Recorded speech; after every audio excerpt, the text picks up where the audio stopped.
The EU and the European Monetary Union or Eurozone have worked under continuous crisis during the last 15 years. Firstly, the global financial crisis, and more recently, the pandemic of COVID-19, then the inflation and living cost crisis, the war in Ukraine and the energy crisis with the further impact on inflation all over the European Union. Critical voices claim that the European Union and even more the EMU are built for good economic times, while in the bad economic times they fail to manage crisis effectively. Moreover, in the time of crisis or polycrisis, structural inequalities come to the fore. In today's episode, we will talk about the fiscal governance of the European Union, the architecture of the EMU and Euro and its functioning, and especially what does it represent for peripheral economies in the EU. Is the EU in general and the European Monetary Union in particular still under the spell of the motto one size fits all? What can be done that the European Monetary Union and the EU economic governance function better? Our guest is a Greek economist, co-chair of Euromemo Group, Marica Frangakis.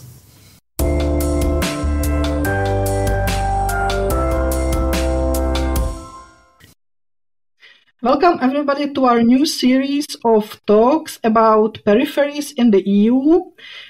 Today we are going to speak about a very important topic. We are going to speak about how actually works the Eurozone for the EU peripheries with our guest who is Marica Frangakis, the Greek economist and co-chair of Euromemo Group. I would like to ask her first maybe about what is actually Euromemo Group and what is Euromemo Group doing in general in its activities. Morning, and thank you for inviting me. Okay, I'll start with the just a few words about the Euromemo Group. The full name of the group is European Economists for an Alternative Economic Policy in Europe. It's a very long name, that's why we cut it down to just Euromemo Group, but it is much more descriptive in terms of what it does and what it aims at doing, what it wants to do, which is to review, critique the EU economic policy and propose alternatives. This group has been around for a long time. It was started in the mid-90s in reaction to the then TINA dogma, there is no alternative, which was embodied in the Maastricht Treaty and the Stability and especially the Stability and Growth Pact. It was started in the mid-90s, as I said. The way it works is it organizes an annual conference every year in September, out of which an annual report is produced, the Euromemorandum, we call it. And this is published on our website, www.euromemo.eu. And it is sent around to not just academics, not just professional economists, but also activists, trade unionists, civil society people, and asking for support, for their support, which they can do by signing it. We have usually signatures of support of 200 upwards. That is from across Europe. Our latest report came out earlier this year. It is online. People are invited to check it out, and if they agree with the main arguments presented there, to sign and even become members of the Euromemo Group. It is not an expensive affair. And join us at our next conference, which will be held in Vienna on the 12th to 14th of September, and which has a title, what are the possible futures? Let's discuss the possible futures for the European Union. In the past few years, our Euromemo, our annual reports have dealt with the polycrisis of the European Union. So this is in a few words, what the Euromemo Group is about and what it does. Thank you. I think the work of Euromemo is also very relevant to our today's topic. We are going to speak about the economic governance of the European Union, specifically economic governance of Eurozone. And and I think many people were asking over the last 2 years this question. I was really wondering when observing, for example, the inflation rates during the crisis which we were witnessing over last 2+ years, how these annual rates were different within the same European monetary union. We have one currency, one monetary union, and we had so different measures of the inflation levels. I will just use few examples. In Estonia, it was most severe. It was up to 25% of annual inflation rate, and Estonia has euro. And in France, for example, was one of the lowest, 6%. I would like to ask you first to explain us these huge differences within one monetary union, and also what does it tell us actually about the way how the economic governance within the European Monetary Union works these days? Okay, well, thank you for the questions. They are, of course, huge questions in huge areas.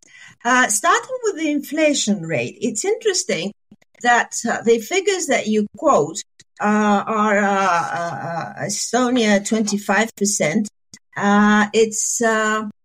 Well, it wasn't quite so high, but it was still much higher than the average. The average in the Eurozone was 6.5. I'm talking about the consumer price index, the harmonized index of consumer prices.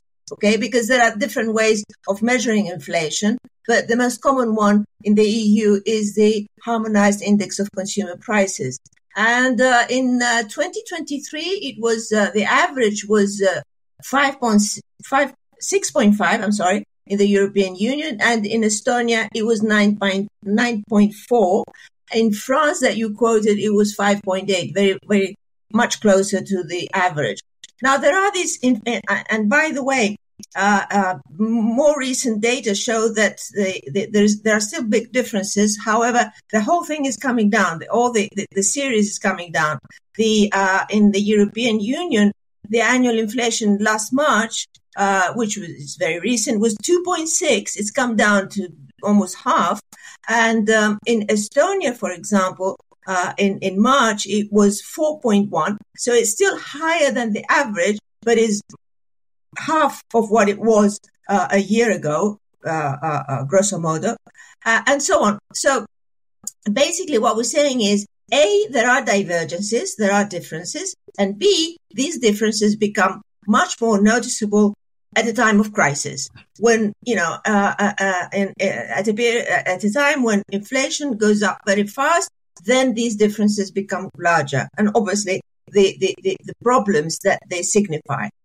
So we seem to have entered a period of inflation coming down, so these differences are hopefully will be reduced. What are they? What is the cause of these differences? Well, the cause of these differences is that these economies are different. They're not harmonized. Okay, the index is called harmonized index. That's a technical term, but the economies have large differences in terms of their structure, in terms of the productivities, in terms of their employment and unemployment rates. All these different features make for different economic performances. And the economic performance is absolutely relevant, is central to such indicators as the inflation rate. The question is, could one expect that over time convergence takes over? Yes, that is assumingly the objective of a union more generally, which is to converge, to bring everything sort of closer together, so that on average the differences are reduced.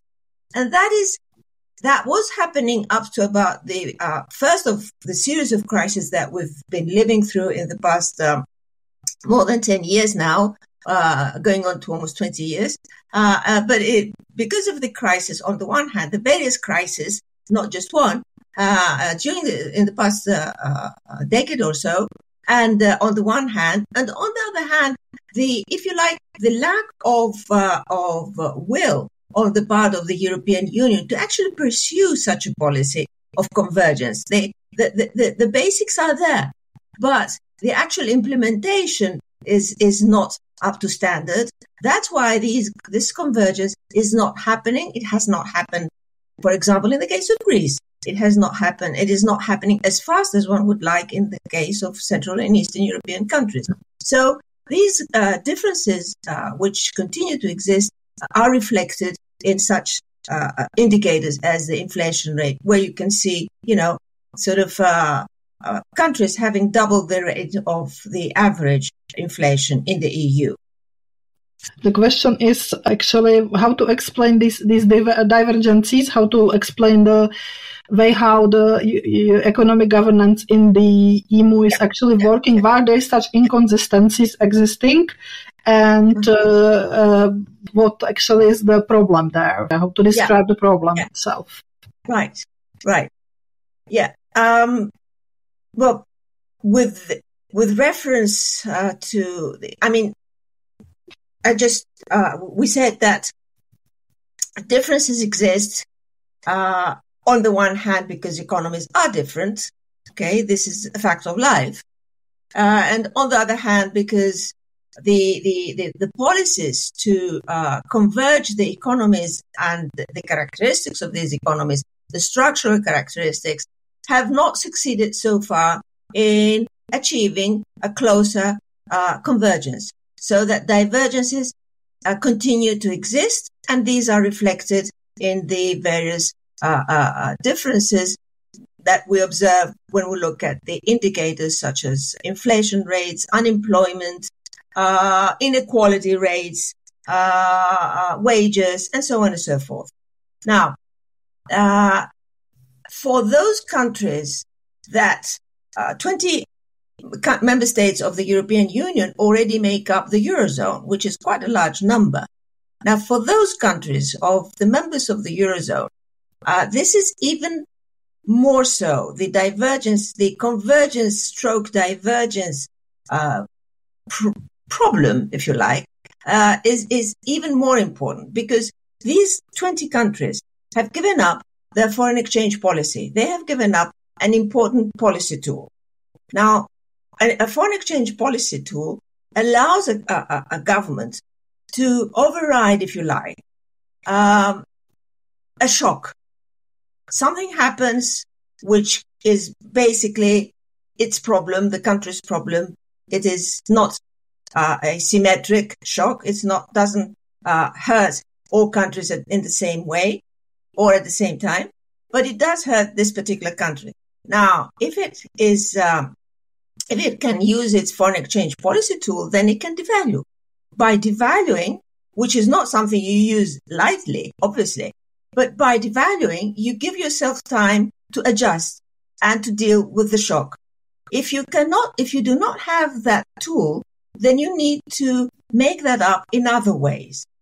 And the idea behind the single currency was that, okay, guys, you all have the euro, and we make up the difference, the lack of this freedom, if you like, policy freedom, by strengthening areas where you can come closer together and you can deal with problems and so on. So, for example, we have a budget. We have a budget which can cover contingencies, which can cover sudden shocks. We have a common policy that a fiscal area where we say, okay, don't worry, we, the European Union, will take care of this if there's an issue. Like, for example, we have the financial crisis. So, by taking away one policy tool, you provide countries with other means of dealing with problems over time. And that has not, in the time that the European Union has been in existence, which is quite a long time by now, that has not been strong enough, adequate enough for it to actually have resulted in a closer convergence process. For example, let me just say a couple of words about the budget. I mentioned the budget just a minute ago. Now, the budget has remained at about 1% of EU GDP since the end of the 1980s. And it was only in response to the pandemic that the EU spending was increased through the creation of the Recovery and Resilience Facility, which was at the heart of the Next Generation EU program. Now, this is a temporary measure. It was set up to deal with a very particular crisis, the pandemic, and it will expire in 2026.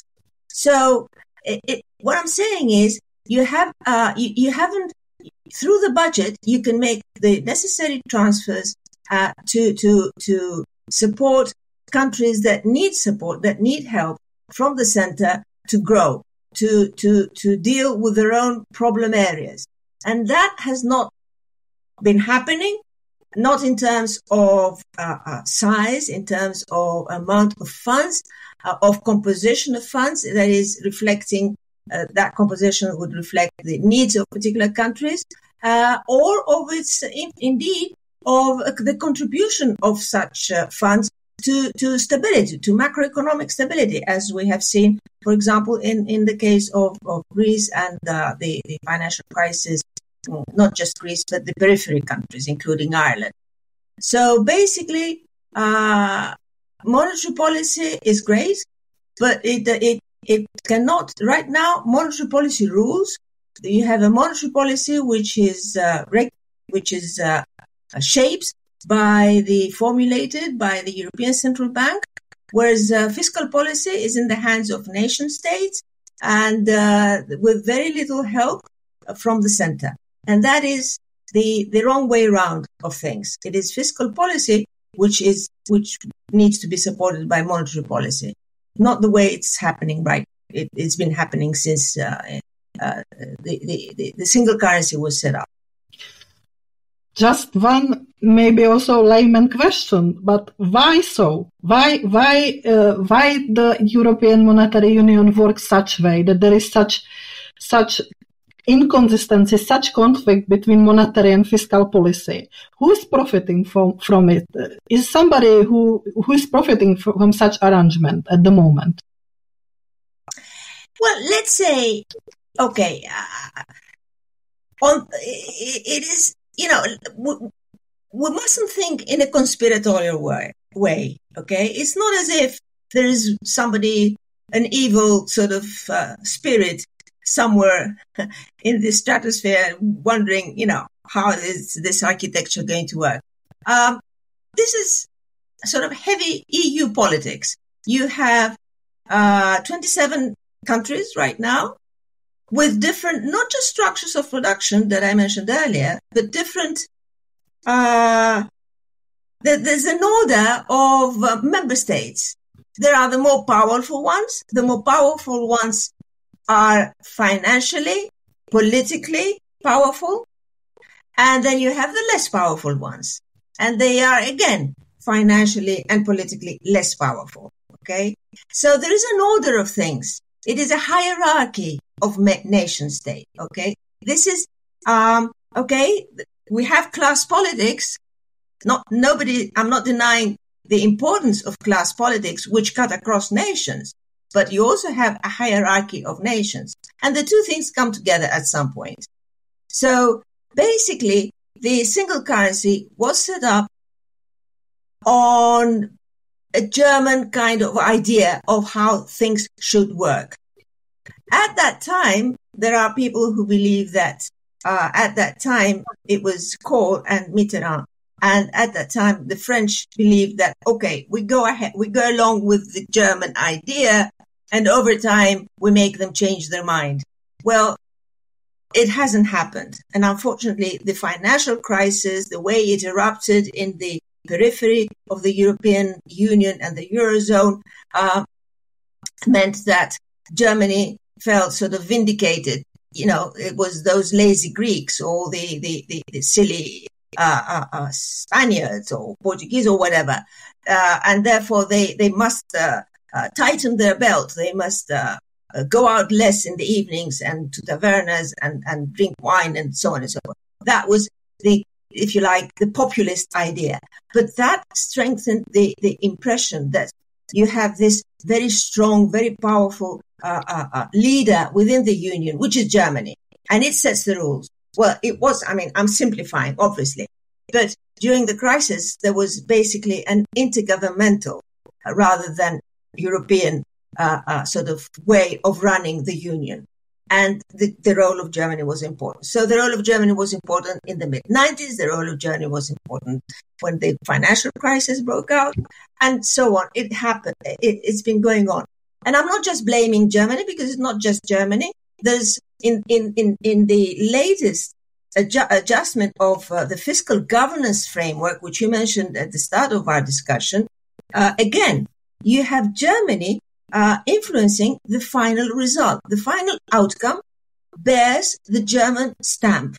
It is the German idea of the sort of, give them as strict a rule as possible and make sure they actually implement it. So in a sense, there is in trying to understand why this is so, one has to go back to the historical way of, the historical way of it's being set up, and as I said, the hierarchy of nations.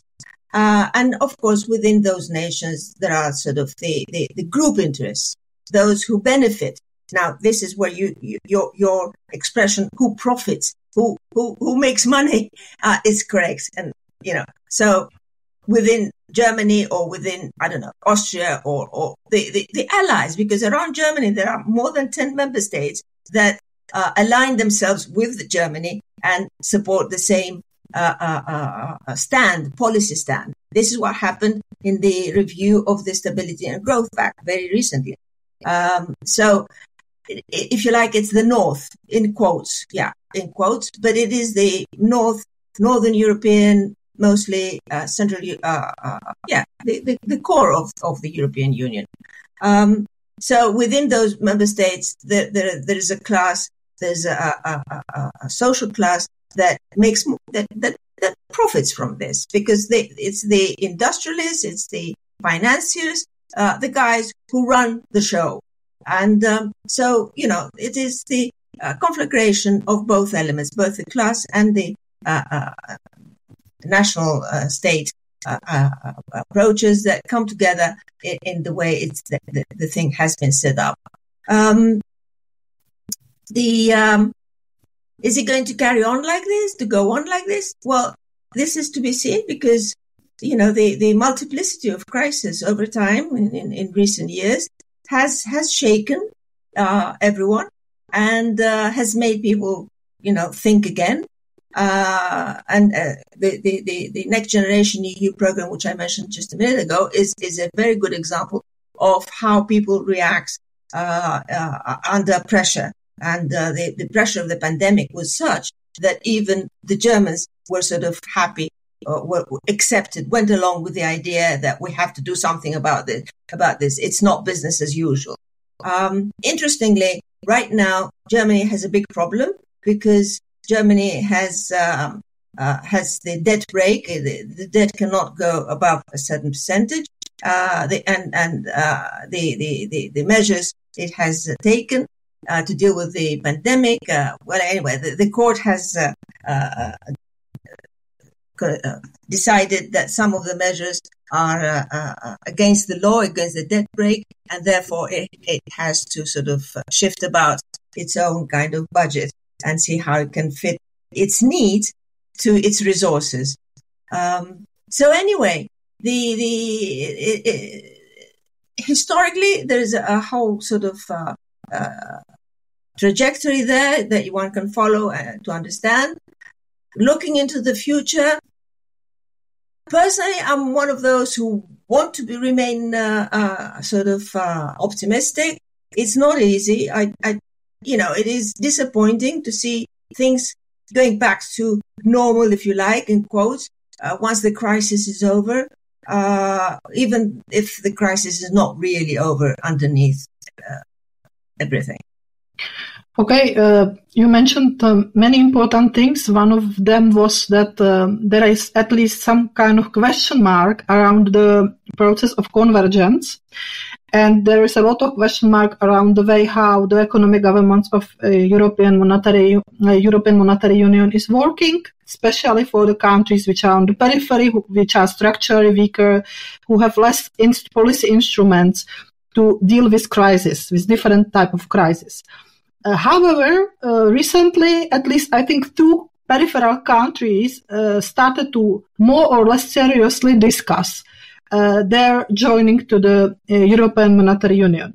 Most serious discussion is in Bulgaria these days, if I realize. They are doing really quite clear steps towards the joining of the Eurozone. Recently also Czechia, which is, by the way, in the deep economic crisis due to the problem in Germany, because Germany is not only having problem with fiscal policies, Germany is actually on the path of deindustrialized, most probably, or change the structure so dramatically that the country like Czechia, Slovakia, all Visegrad are really feeling the impacts. However, our political elites are saying that this is the solution. Let's join the EMU, let's join the Eurozone, everything will be better. What do you think about these ideas? Is it a good moment to join the European Monetary Union at this moment, or is it better to actually wait when things are better and when some kind of convergence maybe reappeared? In 1999, I wrote a piece on 1999 was at that time the whole single currency discussion had practically come to a close, and it was more or less decided that yes, we're going to have this single currency, and who's going to join and under what criteria and so on. So and Greece was a candidate, but not quite. So it was the kind of question that you put to me now, I put to myself and a conference in 1999. And I looked at the structure of the Greek economy, the sectoral structure, agriculture, industry, services, employment, unemployment, the trade relations, how much of Greek trade goes to the European, to EU member states, and how much elsewhere. So I looked at all these things, and I came to the conclusion that there were huge uncertainties. I remember I don't just remember it, I was reading it earlier. At that time, I came to the conclusion that there were huge uncertainties. One doesn't like to be negative, but there were, to my mind, there were huge uncertainties about the prospects of success after joining, in other words, of convergence, of becoming better, of joining, of making a success of joining the single currency. And on the one hand, so there were uncertainties, and on the other hand, there wasn't much success, what do we do about it? And my conclusion was, okay, then in that case, the labor wages, that is, and the economy will suffer. The economy in terms of austerity. So, because through cutting down wages or reducing the wage rates and austerity measures, what you do is you substitute the lack of policy that happens when you hand over your foreign exchange policy tool. So you cannot devalue your currency because it's not up to you, it's up to the ECB. And since you cannot devalue the currency, you devalue the value of labor, you devalue wages, and also once you devalue wages, once the wages come down, then the whole economic performance slowly and steadily it shrinks. And this is exactly what happened in 2000, in Greece, starting in 2010 up to even now. We were converging up to a point, and after the crisis, we haven't yet reached the point we were in 2009. Isn't that impressive? We went so far down that we haven't been able to get back to where we were at the start. So anyway, the Greek story is a rather sad one. I hope it's not repeated anywhere again. It's really a very, very bad example of how badly the EU and of course the Greek government have handled a difficult situation. Now, is this a good time? It is never a good time. Okay, you always have to prepare. You have to look at there is what is known as the optimum currency area. This is basic economics. I'm sure the policymakers in the countries that you mentioned are fully aware of the fact that unless certain requirements are in place, then you enter an era of uncertainty, of huge uncertainty, which means it can go bad or it can go wrong or it can be okay. And you have to then estimate as to how far wrong it can go and decide. So, but on the other hand, let me point out that, as I said, this article that I wrote was in 1999. It was discussed in a conference, forgot all about it. We joined and so on, and there's what happened. Now, the idea of joining a union is not just economic. It's not just financial. It is much more. It is political, primarily. It is cultural. We should not underestimate the power of culture. There are other sort of elements that come into this kind of discussion. I should allow me to quote very, very shortly a paper I came across by Paul de Grauw. Paul de Grauw is an eminent economist. He wrote this for the European Central Bank in 2005. It was about what we're discussing now. That was 2005, before the financial crisis. And what he was discussing, what he was looking into was precisely, is there convergence? Okay, the euro was started in 2000. Has there been any convergence? What are the prospects? So his conclusion, and I quote, is, on the whole, our conclusion, together with the other authors, is one of moderate optimism. The different endogeneities, that is, internal forces that exist in the dynamics towards optimal currency areas, are at work. So in 2005, he found that what is needed to be there is already there. How strong these endogeneities are and how quickly they do their work remains to be seen. And this is what we saw with the financial crisis. I'm intercepting the quote with my own comment. So we saw that these endogeneities were not strong enough and they did not do their work quickly enough, which is why we ended up with a big crisis, especially in the core countries. And Paul de Grauw continues, some non-economic factors may be playing a role as well. In fact, it remains, the question remains whether a currency union is created. Some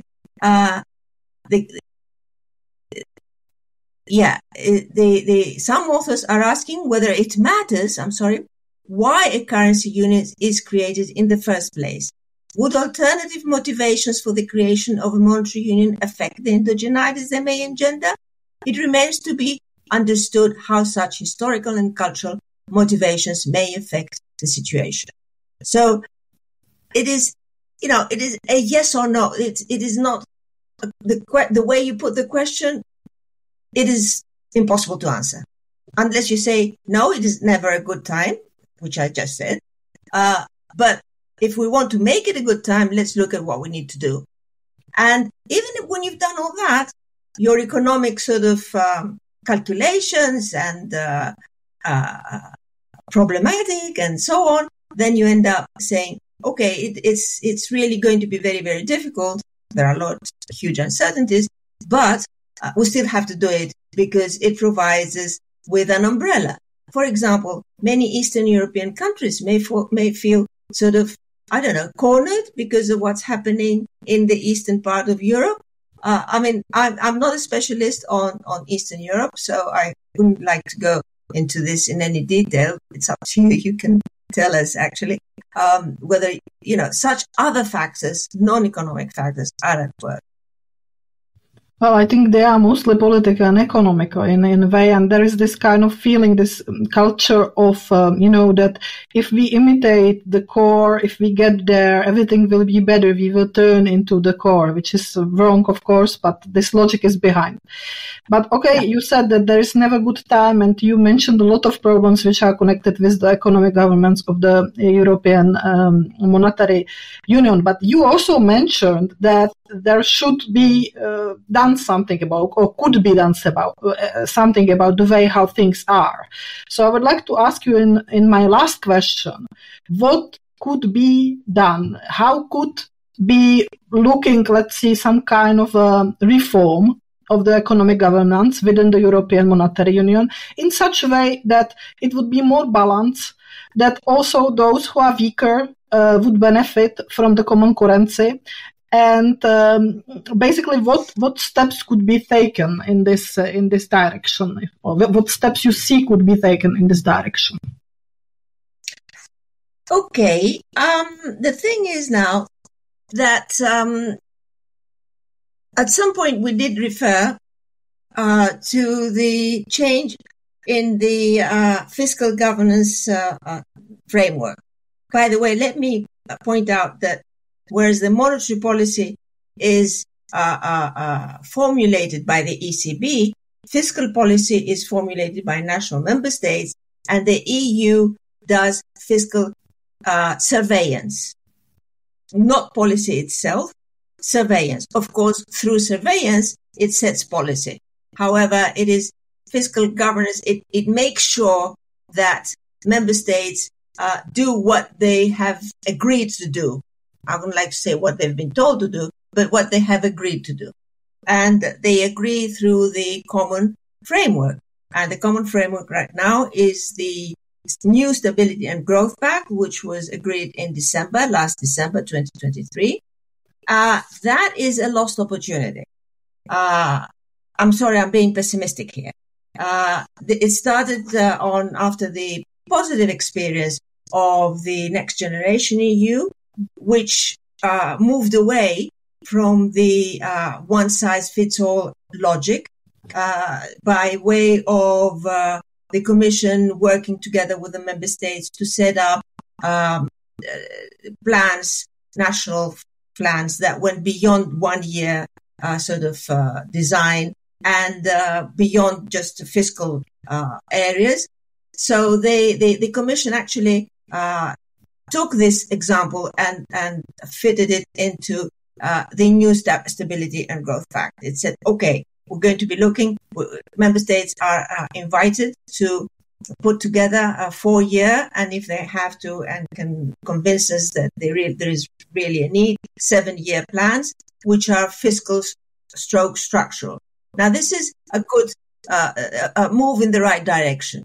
We get moving away from the narrowly defined fiscal areas. But on the other hand, it sort of kept in the new Stability and Growth Pact, it still kept the 3% and 60% benchmarks. 3% is the upper limit for deficits, public deficit, and 60% for public debt. Both figures, 3% and 60%, are completely, there's no logic to them. There is no technical, there is no economic logic. They only apply under one certain condition, which is that there's a rate of growth of 5%. If the rate of growth is anything but 5%, 3% and 6% just don't, they don't tie together. I mean, purely economically and purely technically.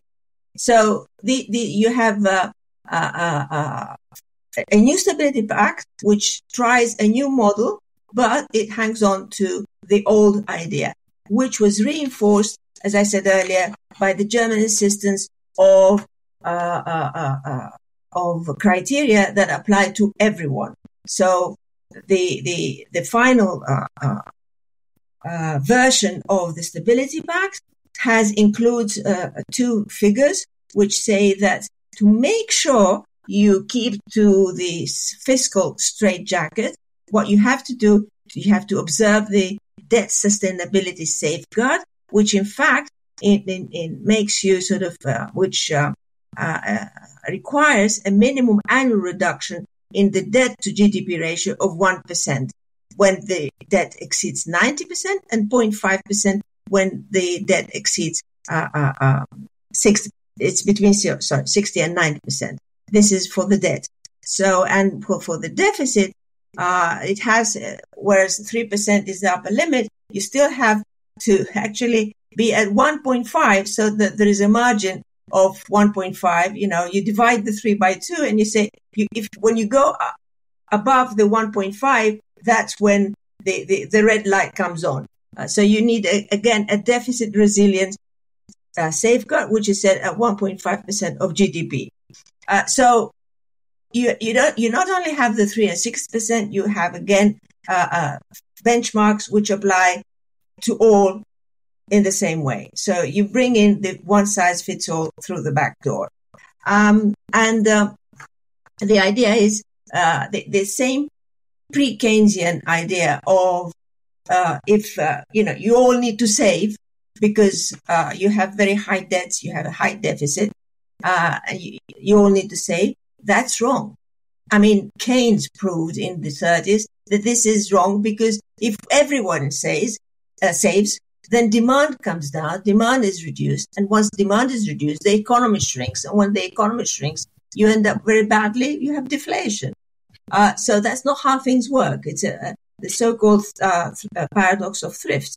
So the new Stability and Growth Pact, I can't go into, I don't think we have the time to go into detail, but whereas the new Stability and Growth Pact does contain a number of elements which are sort of move away from the old logic, at the same time, it has areas and figures and benchmarks that keep it close to what it has been in the past. In the past, of course, the Stability Pact, every time there was a crisis, the Stability Pact failed. It couldn't deal with the crisis. So in the end, in 2020, under the pressure of the pandemic, it was put aside completely. That was the general escape clause. And so it remains to be seen whether the new Stability Pact will work any better. I'm not hopeful. Alternative proposals. Alternatively, we have to move in the direction of a real union. You can't have a union just in name.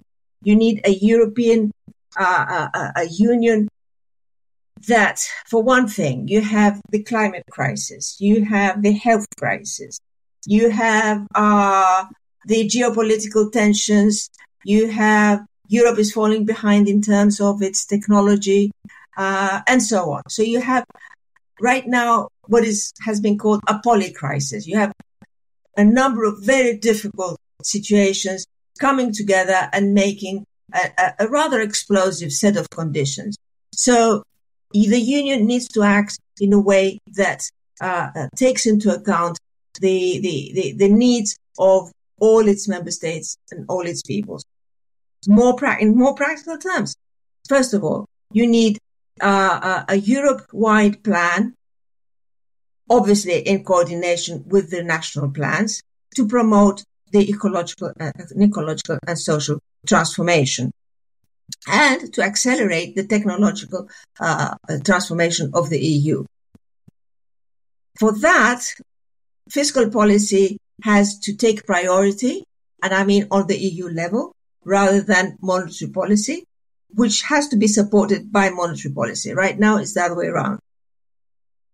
The idea of this deflationary sort of notion and obsession with inflation that we have right now, interest rates rising the whole time, has to be moved away from. The Monetary policy right now, we know that it aims at a target of 2%. Well, a target of 2% is neither here nor there. It's it belongs to a different era. That the target has to be changed. We have suggested, the Euromemo Group has suggested a 4% target. Very importantly, we need EU-wide funding measures. We discussed the budget and how inadequate it is. So what we need to do is we need an EU-wide investment fund, which covers the needs of the EU-level transition projects and complementary national ones.